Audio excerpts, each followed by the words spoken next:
Okay. The commission meeting of the Port of Olympia on Monday, March 24th, 2025 to order.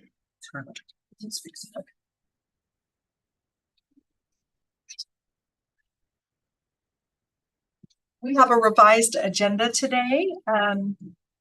Let's start though with the Pledge of Allegiance. Commissioner Harding. Please join me in the Pledge of Allegiance. I pledge allegiance to the flag of the United States of America, and to the republic for which it stands, one nation, under God, indivisible, with liberty and justice for all.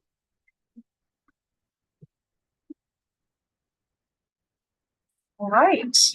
Can I get an approval of the agenda? Motion to approve the agenda. All in favor? Aye. Aye. Opposed? The motion carries. I think I'll take a moment to note that Commissioner Montano is joining us on Zoom today. She's not feeling well, and so I assume she's here. Can I check that? Yeah, I'm here, Jasmine. I don't know. Oh, okay, there you go. Commissioner, Thank I you. should say. Welcome. With that, we go to an executive director report.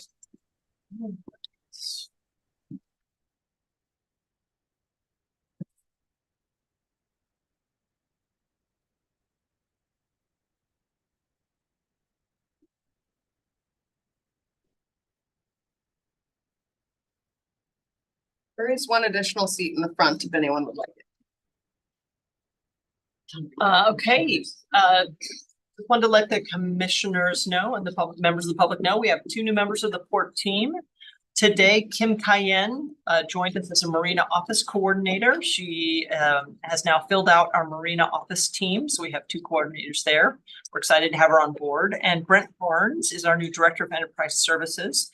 He also started today. Since 2017, he served as the Chief Operating Officer for the Puget Sound Partnership, and we're very excited to have his experience in governance here at the Port of Olympia. Let's see, I think a couple of weeks ago, the port had the opportunity to moderate this month's Thurston County Chamber Forum. It was called How Will Real Estate Shape Thurston County's Future? It provided a discussion about how local development plays a role in business expansion, job creation, and community vitality. And we want to thank our commissioners who attended, and also Commissioner Vasavada, who kicked off the forum with some insightful remarks. On Saturday, March 15th, the Black Hills Audubon Society dedicated its new interpretive sign that's out at Billy Frank Jr. Park at North Point. The sign highlights bird species that can be spotted from the North Point Billy Frank Jr. Park and trail without the need of binoculars.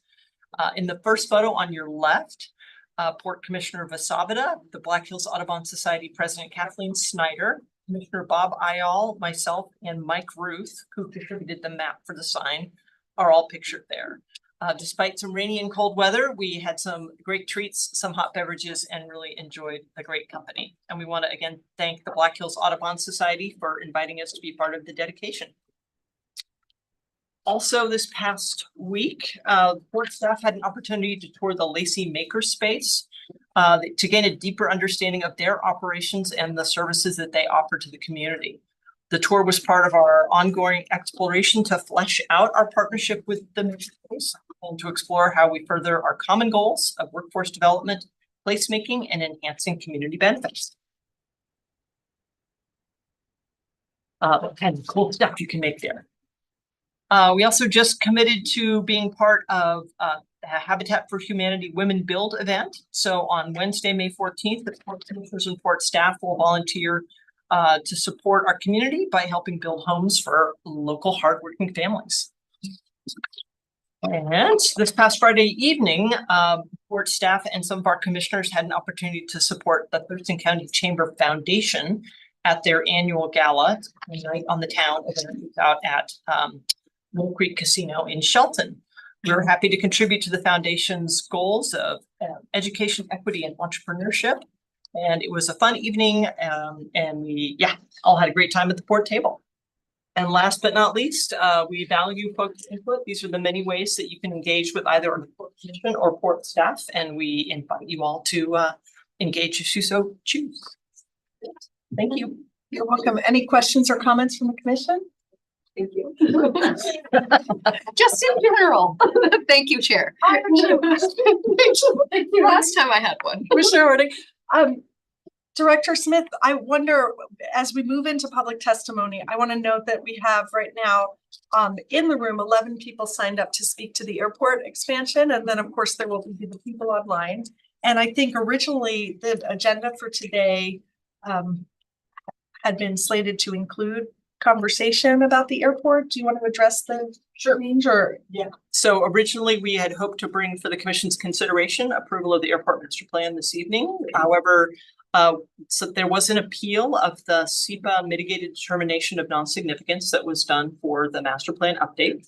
And because that appeal is still pending and likely won't be resolved for a few months, we took off the consultants. We can't ask the commission to approve something that is under appeal for SEPA. So we will bring that back to the commission for their consideration once the SEPA appeal has been resolved. Thank you, Director Smith.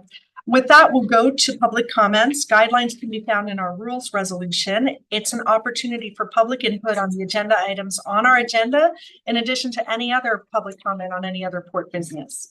Individual comments will be limited to 3 minutes per person. Comments should be directed to the commission as a whole, should not include comments about individual port staff or members of the public.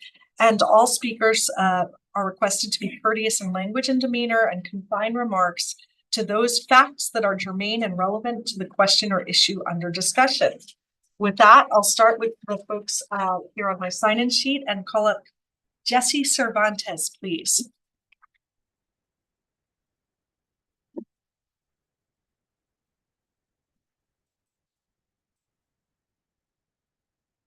Good afternoon. Thank you for the opportunity to speak before you today. My name is Jesse Cervantes, representing the Western States Regional Council of Carpenters. I stand before you today to advocate for the establishment of a project labor agreement for any construction on port land. A PLA ensures that the work will be done by skilled workers who are paid fairly and work under strong safety standards. But beyond the specifics of construction contracts, a PLA can be a game changer for the community and local economy.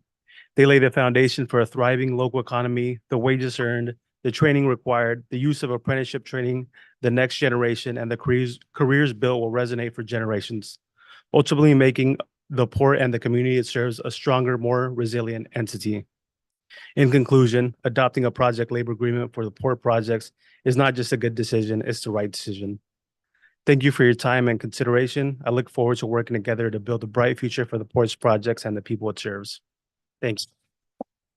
Thank you, Mr. Cervantes. We have a second speaker on the topic of project labor agreements, and that's Mr. Kevin Smith.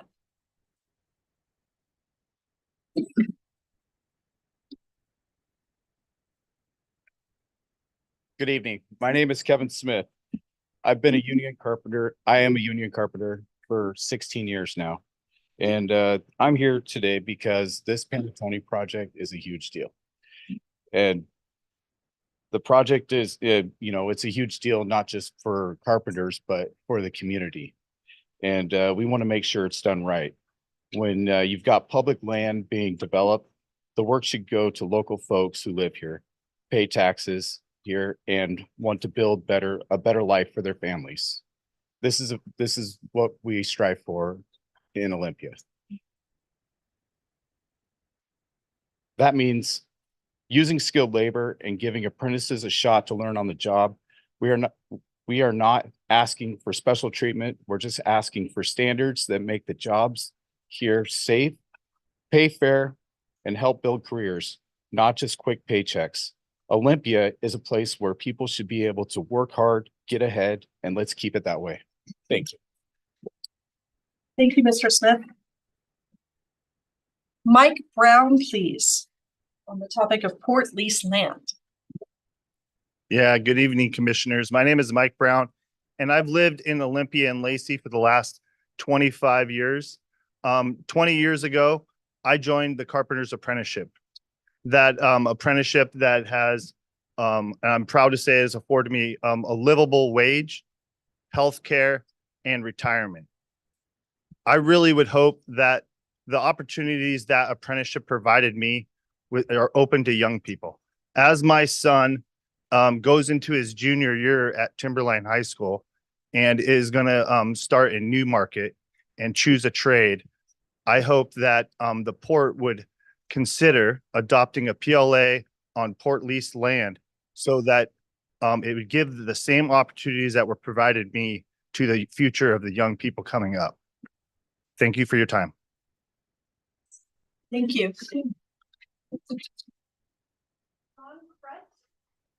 Airport expansion. And if folks want to state kind of where their general area where they live, that's welcome. You don't have to do Good evening. Oh, okay. that. Just grab it and go. I'm Dawn Kretsch. I've been a resident of Thurston County for 35 plus years now. And I'm here to speak out against the planned airport expansion in the new master plan. I am unclear how we got here when some of the folks I have voted for on this very commission said that airport expansion was not their driving agenda. I am asking the commission to think about what is your vision for this community? And is it quality or is it disposable throwaway? Are we talking warehouse work and noise and pollution? And I'm not sure about the water quality issue because of the location of the airport property, and I believe it's the Bush aquifer. It seems like every time we're having to come back and say the community doesn't want this. And every time we're having to come back and say the community doesn't want this. And I'm just asking you to pay attention to what your community really wants here. And they don't want the airport expansion. We don't want our quality of life to degrade. We want to elevate. And I am so curious because the Gary Oak tree is still standing. And I was like, they want to take it down because they need that down to expand the airport. And now here we are, the Gary Oak tree is still standing. And here we are wanting to expand the airport. So save the Gary Oak tree, adjust your business plan, do a proper SEPA eval, consider the environmental consequences, consider the human consequences to this community, consider quality versus quantity. Thank you.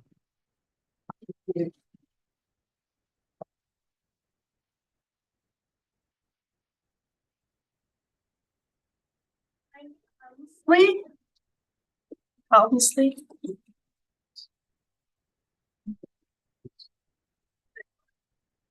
Mr. Helmsley is coming.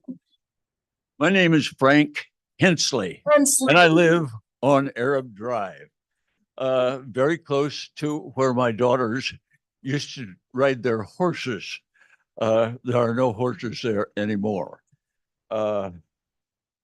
It's very close to the airport, and I have lived there now for about 10 years at that specific location, but in Olympia and environment for at least 20 years. Since I lived on Arab Drive close to the airport, the general area in the airport has greatly developed into a residential community. The traffic and noise are still very, very disturbing. As it is, it often feels as though a plane is flying in one window through the house and out the other window. And I kid you not. And it just so happens that this morning I put one of my daughters on the train, and her husband, I might add, on the train for SeaTac Airport to catch their flight to Texas. And I did, for a moment or two, regret that there was no direct flight or even a connecting flight to better means of transportation. I urge you, the area has just developed tremendously. And traffic on Old 99 has increased considerably as a bypass to Olympia and its lights, traffic lights and traffic. I urge you to eliminate any plans for construction of more aircraft commodities, facilities, and noise. That's the big thing, traffic and noise. Thank you for your time. Thank you, Mr. Henson.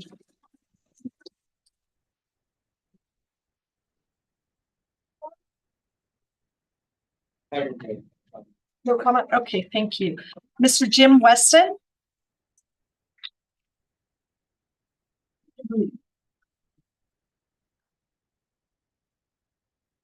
Well, good evening. I appreciate the opportunity to be here in front of you. My name is Jim Weston. I live off of 88th in that vicinity, near Kimmy. I moved into that area actually during flood time. Groundwater flooding in that area was substantial. Happened to just be blessed falling into a house surrounded by water, but still took advantage of that opportunity. I would otherwise never would have had an opportunity to live in a home. And at least there. Long story short, one of the things that came up during shortly after moving in was commission, Thurston County Commission and Port of Olympia discussing the future of the Port of Olympia.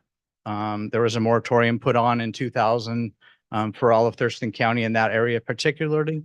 No building was going to have building of any kind was going to take place without establishing where groundwater flooding was located. I was affected by that, was able 2 years later to expand my house mildly with a lot of modifications because of groundwater flooding. Needless to say, one of the things that came out of the port was we are going to do a realignment. A lot of the people voicing their opinion at that time was, please no realignment, no expansion of the airport. The person that was representing the port at that time said, we will not expand the airport. We're going to realign it. Obviously, that realignment was south of where it existed. There was extension put on. 88th was cut off from Old 99 through to Kimmy at that time. Needless to say, here we go. We continue to kind of alter the idea with words that were not completely true, I thought. And needless to say, I kind of get this today. I see that in the mail. I'm like, what is this all about? Fine. I have no problem at all with rehabilitation of the airport. Just to be clear with that, rehabilitating, it's a necessary thing. Preservation is a necessary thing. Expanding, realigning, and extending is something completely different. And we're already, Thurston County's taking steps that I believe are going to be impactful to a lot of the area that's been affected by groundwater flooding, particularly the Salmon Creek Basin.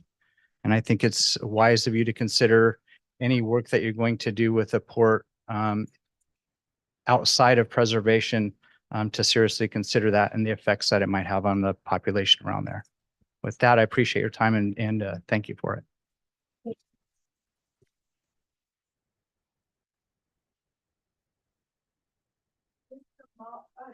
Molly Mansfield. No, okay, thank you. Diane King.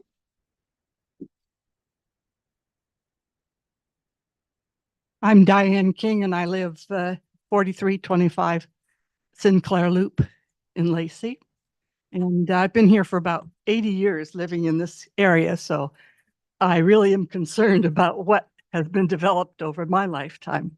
And I particularly am concerned about the airport and putting down warehouses in the area and expanding. But anyway, you've also heard most everybody tell you what they're concerned about throughout the period of time here you've been listening to us. So I just wanted to voice my opinion. I really don't want any expansion for the airport. Thank you.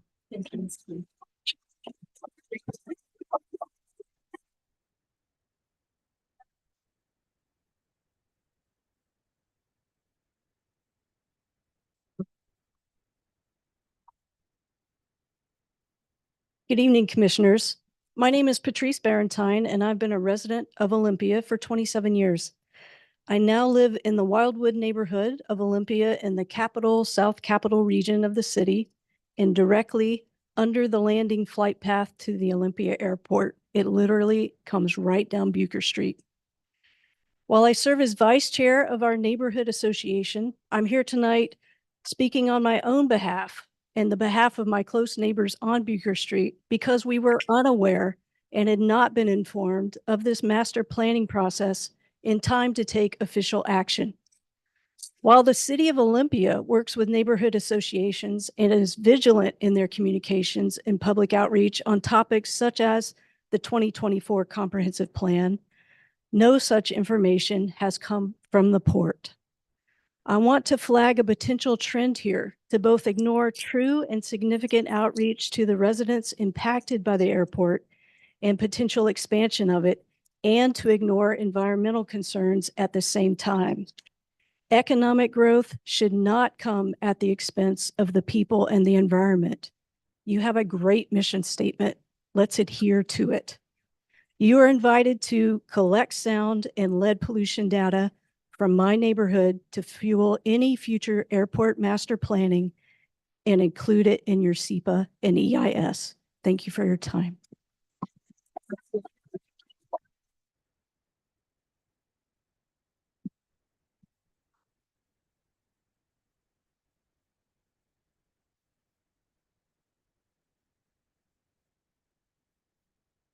Good evening. I moved into my home on, excuse me, on Bridle Drive, which is part of the Bush Prairie development in September of 1983. So I've been there for, 42 years, something like that. I love that home. I love being there. The sound of the helicopters makes me crazy. It's going to get worse if you expand the airport because there will be aircraft. Well, we already have aircraft, but there will be more aircraft as well as the god awful sound of the helicopters. That's like Frank said, sounds like it's going in one door or one window and out the other. I realize that a lot of the helicopters are from the base, and as the sign at the Naval Air Station on Whidbey Island used to say, it's the sound of freedom. Well, that's fine. That's the sound of freedom, but I would like to be free of any more noise coming off of the airport. We've had enough. The groundwater supply for Tumwater could be very badly impacted as well from the expansion that you're suggesting or looking at. And I really appreciate the opportunity to say no to the airport expansion. Thank you very much.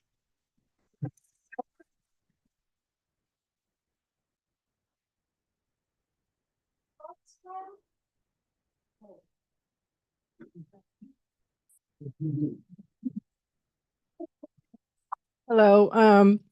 Well, that was my husband, and we both live in the same house, same area, and I'm just very concerned with any expansion discussion that the Port of Olympia is having, because we have heard in the past that there was no expansion, that was proposed for the Olympia Airport. And our piece of mind in the house and where we live is important to us. And also the sanctity of the aquifer under the airport is where all of our drinking water comes from. And, you know, we need to preserve that, you know, at the utmost. There are so many environmental impacts to our way of life and what we count on. And clean water is something, you know, that we should absolutely preserve. And so obviously I am not for any more expansion of the airport. So thanks.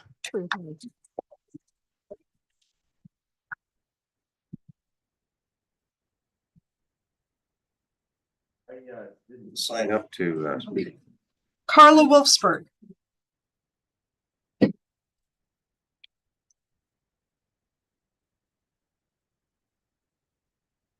Good evening, Commissioners. My name is Carla Wolfsburg, and I live in Tumwater. Oops, well, I'll just hold it. Right.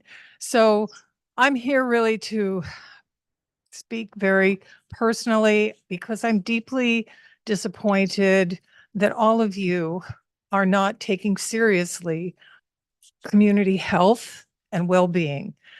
If it had not been for the community, you would be voting tonight on the airport master plan update, likely to approve it. That's what your promotional material said, that you would be approving it tonight.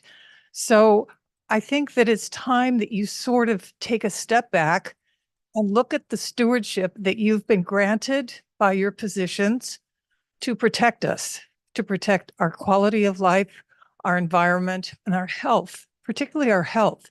And you've heard about noise, you've heard about water preservation, our aquifers. It just seems to me that many of you were elected with the promise that you would protect our environment. And I want you to uphold that promise to us. It's very deeply disturbing to me that you would vote on such projects such as the Panettone Warehouse, which is not a good project for the environment or for our health or for our quality of life. So please take a step back. If it wasn't for the community tonight who stepped forward to make this effort to ask you to review this airport master plan update, you would just be approving it tonight. And that's deeply disturbing to me. So thank you.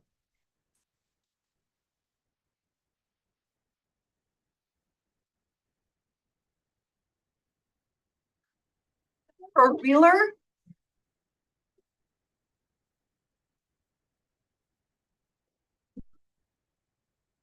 Hi, my name is Brett Wheeler. My family's been in the Pacific Northwest since Puyallup was founded. I've spent most of my life in this area. I currently live on V Street Southeast, which is literally in the direct flight path to the airport. I can watch the planes and fly over and say, nope, that guy's 20 feet to the left. He's going to have to come this way to line up, because I know I've been there since whatever, 15 years now. And I want to say that the noise has, when I moved here, I was assured that the airport wasn't expanding, that there wasn't going to be a bigger airport, and that my property value was not going to go down, and my neighbors' property values weren't going to go down. There wasn't going to be more pollution. And to understand that our main water comes from underneath and near that airport, and you want to cover that with cement, which is absolutely going to stop the water from penetrating and getting into that aquifer. It's going to increase more air pollution, more sound pollution. My property value is going to go down dramatically.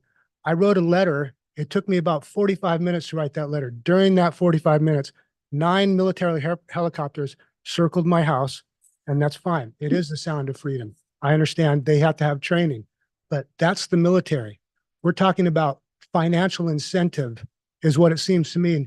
And this area is so rich. There's so many different ways to make money. Why on earth would we poison our citizens, our neighbors, to do that?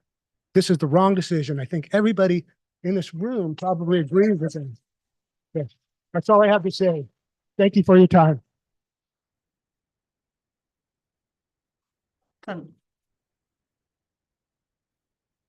Thank you. Rhonda Larson Kramer, and I live in Olympia. I also have property a mile south of the airport. I'd like to know by a raise of hands, who all here would like the commissioners to vote against this master plan update? Thank you all for coming. This is wonderful turnout. I also want to mention that the idea that it's conceptual is a problem for me, because if it's conceptual, that means it's not needed. Take out the things that are conceptual and leave in what's needed to accommodate what has been said is going to be 1% aviation demand growth per year. Why can't that happen? The conceptual elements aren't necessary, because the point of the master plan update, according to the FAA, is to accommodate growth, prediction, demand of aviation. And it's been said that that's 1% per year. But 131 new hangars is much more than 1% growth per year. I'd also like to mention that there doesn't seem to be a real acknowledgement that this is on the wellhead protection area for Tumwater's main source of drinking water. This area is Critical Aquifer Recharge Area Extreme. That is the top of 3 aquifer recharge area classifications. It's the one that's the most vulnerable and the one that requires the most protection. The one that is the most pervious and runs most quickly into the aquifer. And that is all airport property. The other thing is there's a study in 2001 of the Deschutes River area, and it was found that this area of the Deschutes right next to the airport is one of the 3 main areas of groundwater infiltration into the river. So the river gets its in-stream flows in significant part from the aquifer that's under the airport, and that those seeps and springs that are documented right next to the airport along the Deschutes River are critical for salmon habitat, because groundwater is cooler than surface water. And so when you're taking away the groundwater infiltration into the river, you're automatically increasing the temperature of the river. And the salmon need the river temperature to be low in order to survive. So there's a lot of problems I don't think have been considered with this master plan update that need to be considered. Thank you.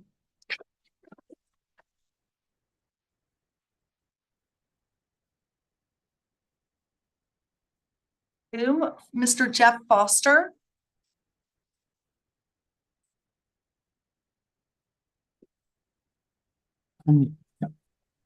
Hello, my name is Jeff Foster. I've lived near the junction of Yelm Highway and Rich Road for about 28 years now. And like so many other people at this meeting, I have noticed an increase in noise coming from overflights originating or coming to the airport. Like most of the other people in this room, I'm opposed to this huge expansion of the airport well beyond demand, and the effects it might have on the quality of the air and of the groundwater, and of course the noise effects. 2 other things I'd like to mention. The first is, so far no one's mentioned the fact that we have 2 species inhabiting the airport grasslands that are listed under the Federal Endangered Species Act, and another that's might become a candidate for listing. And it's difficult to imagine that you can expand this much without exceeding the take, that is the harm to the species and their habitat, that would be allowed because of these listings. The second thing I'd like to mention is cumulative effects. The document you've put out and the reasoning in there is a classic way to avoid consideration of cumulative effects. Because it's just conceptual, we don't have to consider any effects. And then we'll do it on a project by project basis, completely ignoring the cumulative effect of all these different activities on the environment.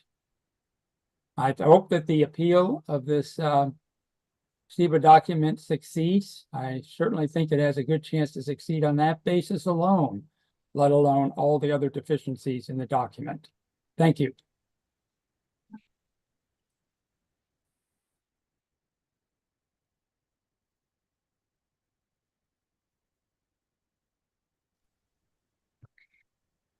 Hello, my name is Leroy Marin. I have lived in this area for 40 years. Like many in this room, the only reason that I am here tonight is because I love this place with all my heart. And I believe the reason the people are in this room is because we love this place. This is our home. It was a beautiful, clean environment. And now we're having some problems. I know going out into Bud Inlet, you see thousands and thousands of jellyfish. We have very low levels of oxygen in Bud Inlet. A lot of the species that live in Bud Inlet are dying. The Environmental Protection Agency has many times spoken about these very low levels of oxygen levels in the water. And this is because of stormwater runoff and a lot of other issues that are pending. But we're here tonight about the industrialization of Tumwater. Many of us feel that this airport master plan is an expansion of the airport. It's just not a master plan. It's not a done deal. It's an expansion of the airport. We're talking about new hangars. And who are these hangars for, these airline hangars? These are hangars for people who can afford to have their own airplanes to fly in. Is this for the average Joe who would want to hop on a flight to visit his uncle or somewhere? No. These hangars are for people who can afford to bring in their own private planes. In fact, I happen to know someone who's a billionaire who flies in on their own private jet into Tumwater because they can afford to. The rest of us can't. But so this airport expansion is helping these billionaires or very rich people. And what about the rest of us?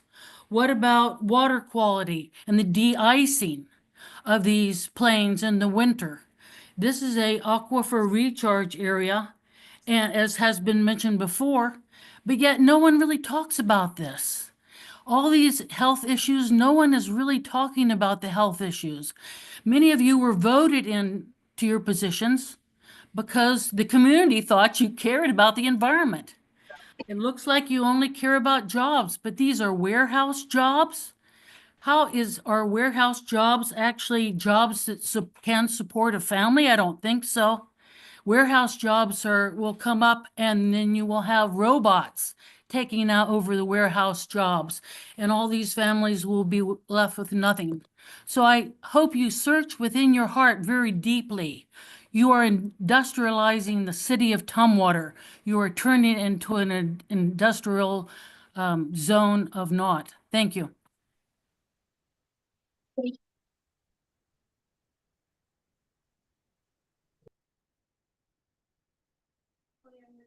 Last person, Sue Medeiros. Hello. Hi, my name is Sue Medeiros, and I've lived in Northeast Lacey for 8 years. It seems to me that the only value to expanding the airport is so that more goods can be delivered to the Olympia area. My heart breaks for the children and the adults who live in the airport area. This proposed expansion has already caused the shutdown of a youth baseball field. And as described by so many others, it will cause environmental damage to a beautiful, beautiful area. I just ask the Port Commissioners to consider the quality of life of the people, the animals, and the plants who live here. And ask yourselves, who is actually going to benefit from this expansion? Thank you.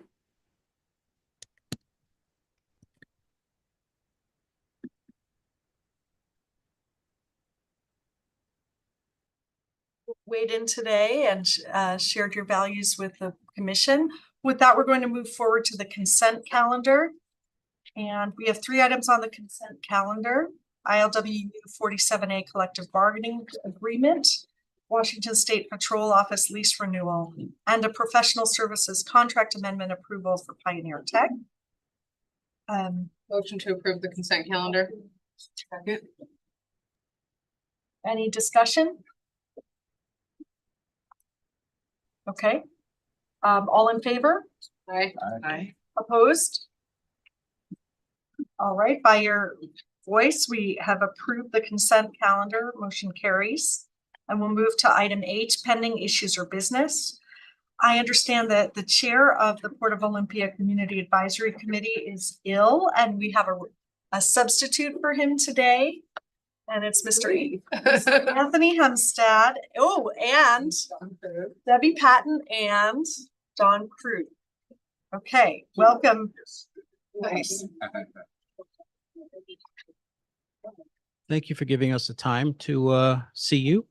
My name is Don Krug. I am the co-chair, vice chair of the Port of Olympia Citizens Advisory Committee, or POCAC.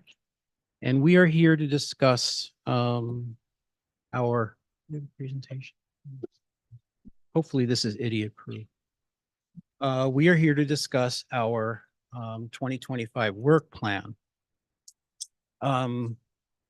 Just a little bit of history. When we first got started, you know, we had some time. We had to just sort of get to know each other and kind of work certain things out. The POCAC membership went from around 4, I think, or 5 to 4 to 17 at one year. And but now we've reached a point where we're really chugging along. And so we're really happy to be able to talk to you about our plan, which will give you some indication too about what we've managed to accomplish here.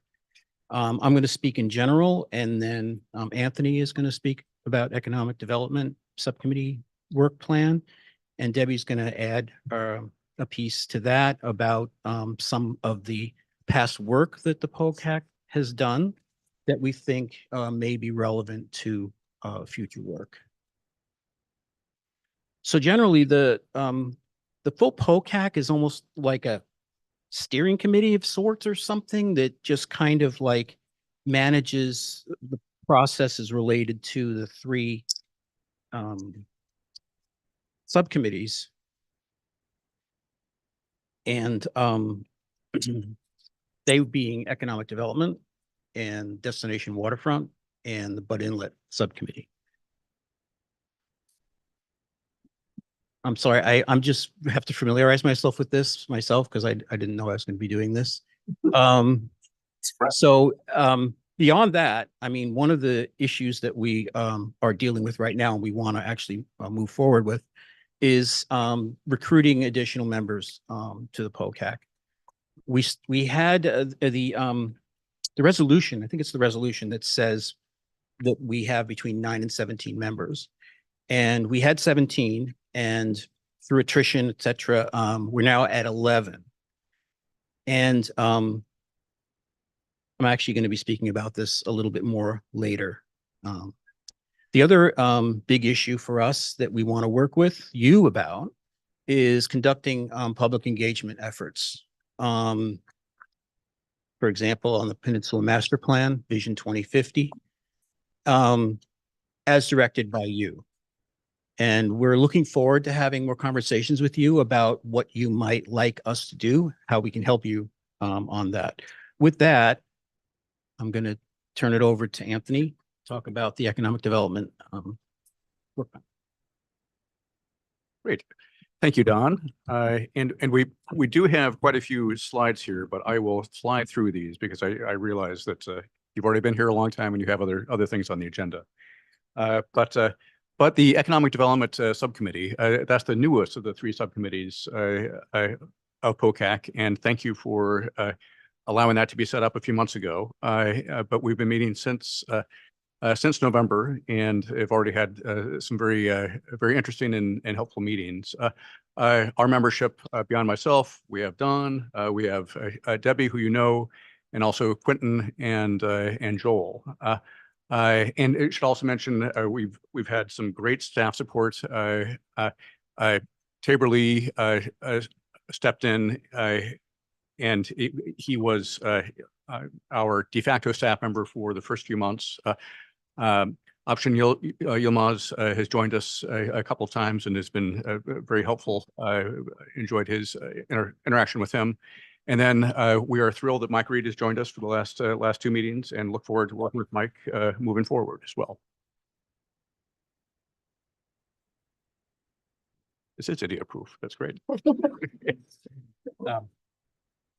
We have a 5-point work plan that we would that we bring to you tonight and ask for your approval on this work plan.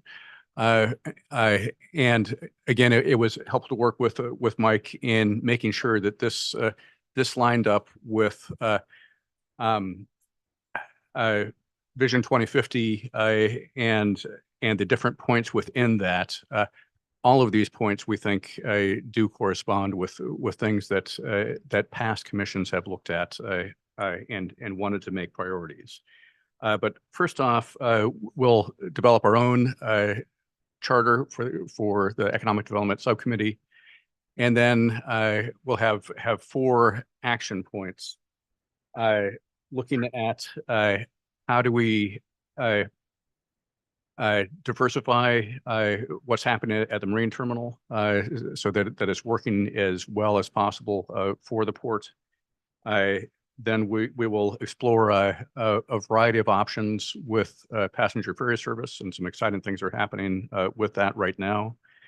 Then we'll also look at opportunities to increase the community and economic value of the Olympia Regional Airport. And lastly, we will be, which maybe we should really say firstly, is reviewing what POCAC has done in the past on economic development and what should we be refreshing and building upon, because it can happen in so many organizations that a lot of work is done, but then it's put in a corner and it just attracts dust. We will hopefully be building on the shoulders of giants, or at least past POCAC members, and build from there rather than recreating the wheel on things. And then these next slides kind of go into detail on those 5. We don't necessarily need to go into detail unless you have questions on any of these. So we'll kind of click through. Okay, on the port, we'll spend a little more time on passenger ferry service because some really interesting things are happening right there. And there is legislation which is moving through the legislature right now, which your chairman and myself have been active on and testifying at the legislative level for the Mosquito Fleet Restoration Act. And if that passes, it will enable the Port of Olympia to potentially work with other jurisdictions in the future in establishing routes that would include Olympia. And that would, there was money behind that legislation as well. Unfortunately, the year being what it is, the budgetary aspect of it was stripped out of the legislation, but still it would be very helpful to have the legislation pass so this is something that we could actually do in the future. And both Jasmine and myself are actively working on that, or Madam President and I are working on that.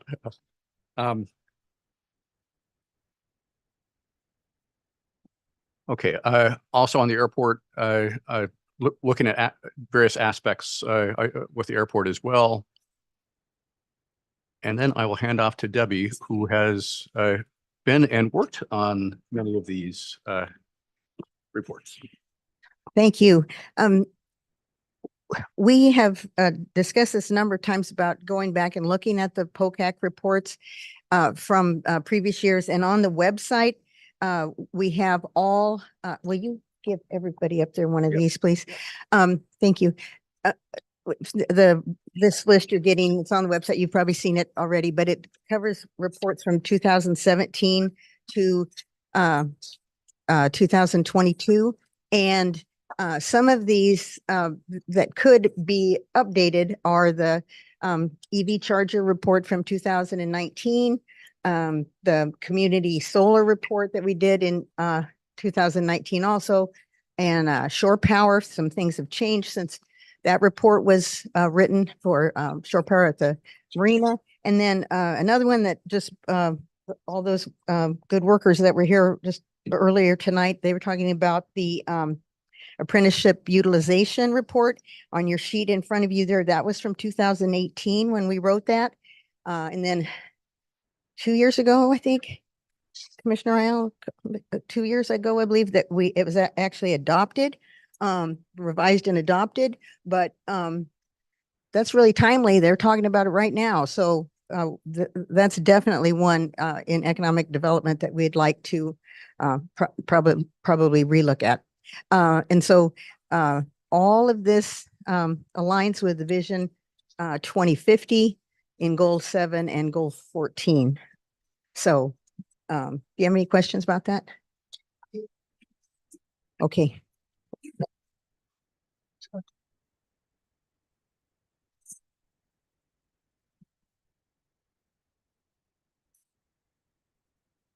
Before I get into the vacancies, one thing I think I should mention to you that I just thought about is that we have our 3 subcommittees, but we realize there's a fair amount of issues that overlap in more than one of those subcommittees. We've already started having conversations about that. So our intention is that we will be working together often in our subcommittees like that. As to POCAC vacancies, so currently we have 11 members. And we're requesting direction from you to initiate a recruitment and to launch application. The interview team is the commission vice president and executive director and the POCAC chair. One of the issues we'd like to deal with, when we have the opportunity, since we have 6 openings, we have the opportunity to do something about the distribution of POCAC members. As you can see from here, District 3 is very, very well represented.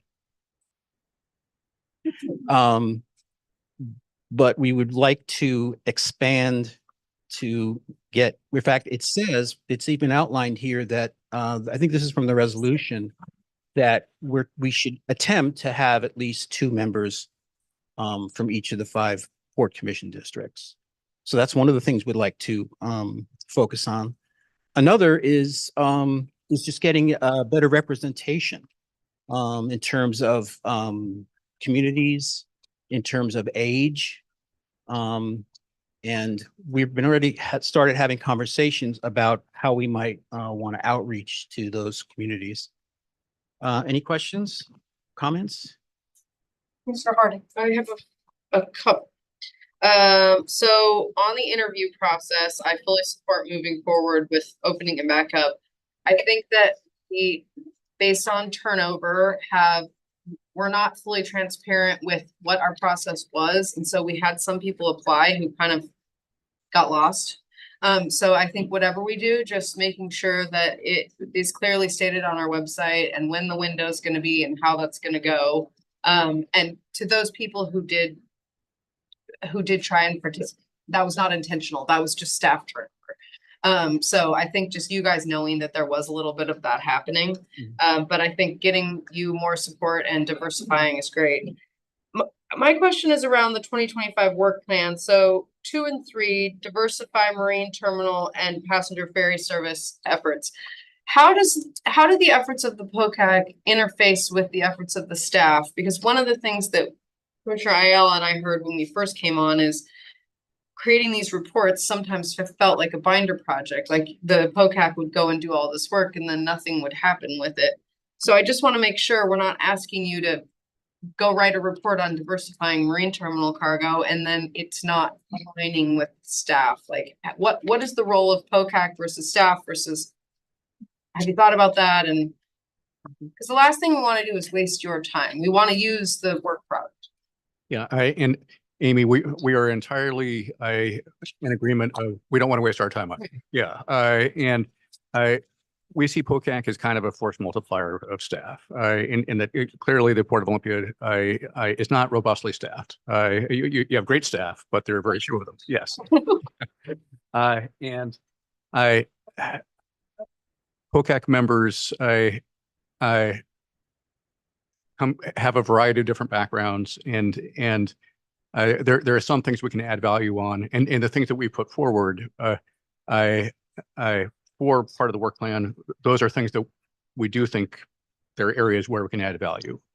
And on the marine terminal, for instance, outside of POCAC, I met with Afchin multiple times of getting together for coffee and talking about what they're trying to do, some of the problems that the terminal is facing, and again, brainstorming and trying to find solutions to some of those problems. So no, we don't want to propose something that he and the port are going to say, oh, well, we can't do that, or that doesn't make sense.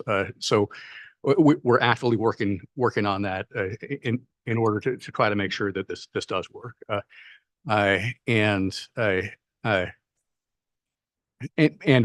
we expect to be doing the same with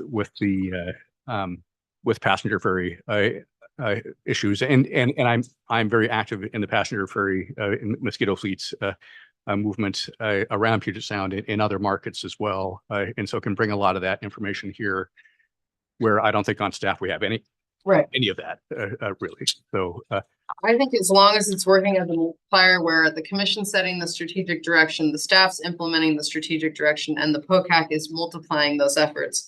What we ran into in a previous meeting, and it was before this commission was fully formed, was POCAC maybe disagreeing with staff or consultants on some of our work on Bud Inlet, for instance. I'm sensitive to that we are, we've hired outstanding people to work at the port and to work as our consultants. And so having us work collaboratively, not getting into an expert deliberation. So, but I think the way you said that of multiplying makes sense. And as long as that's what we're doing, again, thank you all for bearing with us as we build the plane as we fly. I'll use an airport pun since. Perfect. Yeah, appropriate. Transition. So appreciate it. Appreciate you trying to give it form. Any further questions?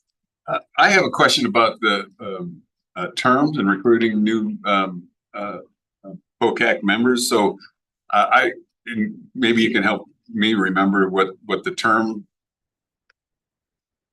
setup is. I guess the question is, are you guys in danger of, you're at 11 members now, are you in danger of losing any more as terms expire? They were staggered.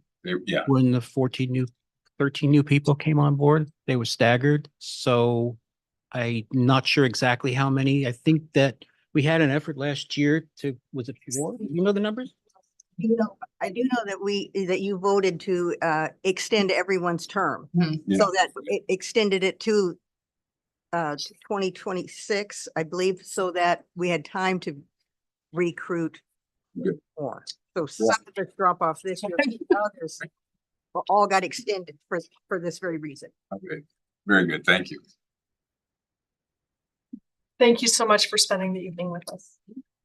Thanks, guys. Commissioner Montano, I'm just flagging. I've been looking, but I don't see you seeking to come on. We'll move forward at this moment. No comments. Okay, well, that concludes our briefing. We have nothing on the action or advisory calendars. With that, we'll move to item L, Commissioner Reports and Discussion.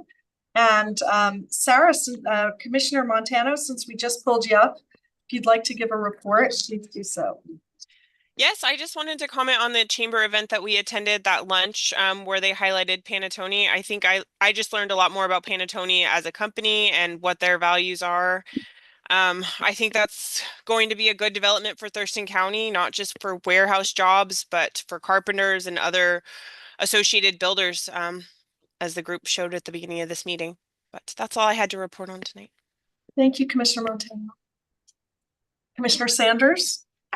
Let's see. Oh, yes.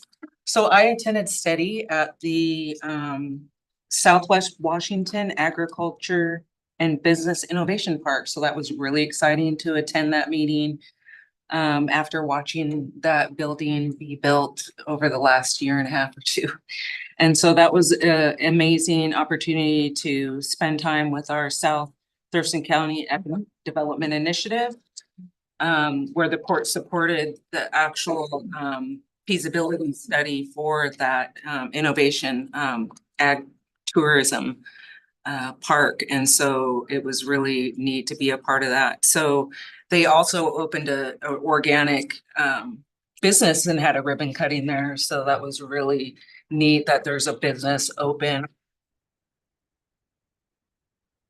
out their organic foods. So I just felt that was really great. They have an awesome event center. So if anyone wants to schedule an event, and they are also serving as a business resource and innovation hub. And so it'll be an agritourism destination. So that's exciting. That's all I had to report. Thank you. Commissioner Harding? Sure. Well, I see my fellow commissioners wrestling with how to best represent the community and the environment. And I'm also thankful that as our staff fully forms, that we're really digging into some of the broad community work that we've done with Vision 2050, because it can be really confusing, that differential between advocacy and governance. And I was ill at the last meeting, and so I was coming in and out. And when I ran for office, they said you have to repeat yourself until people think you're boring. So I am going to repeat what I said last time, because I think it's applicable today as we wrestle with the difference between advocacy versus governance. So I want to address the public comment we've been receiving regarding our industrial and airport lands in Tumwater. Our community thrives on the passion of its advocates. And I deeply value that. How cool is it that we have the Carpenters Union and people opposing the airport that are here today? My time on the Port Commission has taught me the crucial distinction between advocacy and governance. Advocacy, in its essence, is the articulation of a personal worldview, a clear and often binary stance. Meat is harmful, embrace veganism, or meat is essential, follow the paleo path. No new homes, they'll clog our roads. We need affordable housing, build denser. I love planes, I hate planes. These are powerful expressions of individual conviction. Oops, sorry, I clicked off my spot. Advocacy, powerful expressions of individual conviction. And who has the privilege of advocacy is not always representative of our whole diverse community, just those with the time and resources to show up. That goes back to the Vision 2050 process that we undertook that took thousands of hours and different people participating that I'm really thankful for. As we view our processes through the lens of equity, I really think this matters. Governance, on the other hand, demands a broader perspective. It requires us to listen intently to a chorus of diverse voices, each advocating for their own vision, and then to forge policies that balance these competing interests, also including the voices of the unheard. It's about finding common ground amidst a landscape of differing priorities. And then there are the unavoidable necessities, the projects that inspire little enthusiasm. No one clamors for an electrical substation in their backyard, yet we depend on a robust grid to power our present and future energy needs. Sorry, I clicked off the spot again. I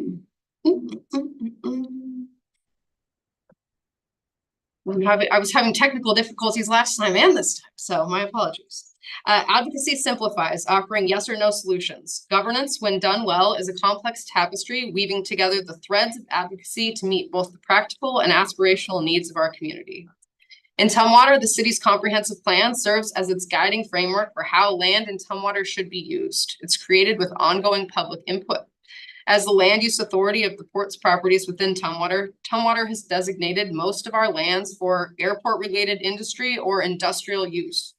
This designation reflects a deliberate choice. These lands, when looking at the whole community of Tumwater, are the optimal location for industrial infrastructure. Industrial lands, like substations, may not have an abundance of folks clamoring to their defense either. The recent campaign by the Port of Seattle to safeguard its industrial lands powerfully illustrates this point. Former Port of Seattle Chair Ryan Calkins aptly compared industrial lands to a home's laundry room. You don't showcase the laundry room to guests when they come to your dinner party. You lead them to the kitchen, the dining room, the bedrooms, the parks, the breweries, the coffee shops that define our community's charm. These are the visible, celebrated spaces. But as Calkins emphasized, the laundry room, though unseen, is essential. Without it, the entire house and all its appealing features cease to function. Similarly, our industrial lands and airport lands, though perhaps less glamorous, are the bedrock upon which our community's vitality and functionality rest. I thank the Thurston County residents who've advocated on behalf of and against the activation of our industrial lands, as we've seen tonight with the Carpenters Union and those opposed to the airport master plan. I'm thankful for those who are working at their jobs, entry level or those requiring higher levels of education alike, or caring for children and do not have the opportunity for advocacy. I'm also grateful for the opportunity to do the challenging work of governance alongside this Port of Olympia Commission. We represent those working in warehouses as well as those purchasing goods distributed by them, those who use the airport directly and those who experience the benefits more indirectly through medical life flights and wildland firefighting efforts. Governing for all can be lonely because you can feel a little isolated touting the benefits of the laundry room. Can't we all just have a job where you get to celebrate the kitchen? I suppose not. But I'm grateful for colleagues who lead with courage and keep our whole Thurston County house working. Thank you. Thanks, Commissioner Harding. Commissioner Isle. You always pick me to go after that. Well, I'll just say, I do appreciate the Carpenters being here this evening and everyone making comment about the airport master plan update. We do listen and we do take all of these things into consideration when making decisions. Just a update on what I've been up to. I have been attending my committee assignments, the Elm Chamber, which is always fun. The Transportation Policy Board, and thank you to the Board of County Commissioners who just recently officially approved my appointment to the Solid Waste Advisory Committee. So I'm all set to go there. So that's all I've got. Thank you. Well, I will take a minute to say that I appreciated the opportunity several days ago. Staff met with us at the Batdorf and Bronson Roastery next to the Olympia Farmers Market. It was a bittersweet moment to visit this roastery that had located there. Batdorf goes back to the mid-80s here in our community, but it was in 1999 that they set up by the farmers market in what they described themselves as an industrial wasteland. David Wasson, who'd been the CEO and president of Batdorf when they chose to sort of dissolve and split their assets apart, took us on the tour, and he'd been part of that organization for nearly 30 years. And I think I wanted to share that because we have a chance to kind of, that land had been carved off of the marine terminal and now becomes central, possibly a place for the port to place its headquarters, returning basically back to port operations. It somehow made me think of what we're balancing here at the port as land stewards who are here actively to develop our land, but for what purpose? When Commissioner Harding speaks about it being lonely governing, I agree, because what I see our role at the commission is to steer economic growth and economic development, but in an ecologically friendly way. Because for me, I think quality of life, quality of the environment, quality of jobs, they're all intertwined. And trying to make a path for that, for sustainability with development, not no development, not any development, just hand over the keys because, you know, we're so grateful for anything private equity brings. A middle path is what I ran to bring. And it's going to take a lot of hard work and creativity and compassion from my colleagues and the staff for us to be able to come up with those middle path solutions that really triple bottom line benefit us all. So thank you, Commissioner Harding, for sharing your loneliness. And I share that feeling, and luckily we do have each other, and we can meet one at a time sometimes, not to make decisions, but to support each other in this work. With that, I guess, let me look, we go to other business and meeting announcements with our illustrious executive director. Everybody's favorite time of the night, the meetings. Upcoming, we have on Monday, April 14th, another commission meeting at 5:30 right here in this meeting room. On April 15th, there's a Citizens Advisory Committee meeting also in this room, but it starts at 5 p.m. On April 28th, we have another regular commission business meeting, and then the first meeting of the month for the commission in May is on May 12th, and that is it. Any other announcements? Then just a reminder that Mr. Warren Hendrickson wants some Hancocks, so commission, please stay, and thank you to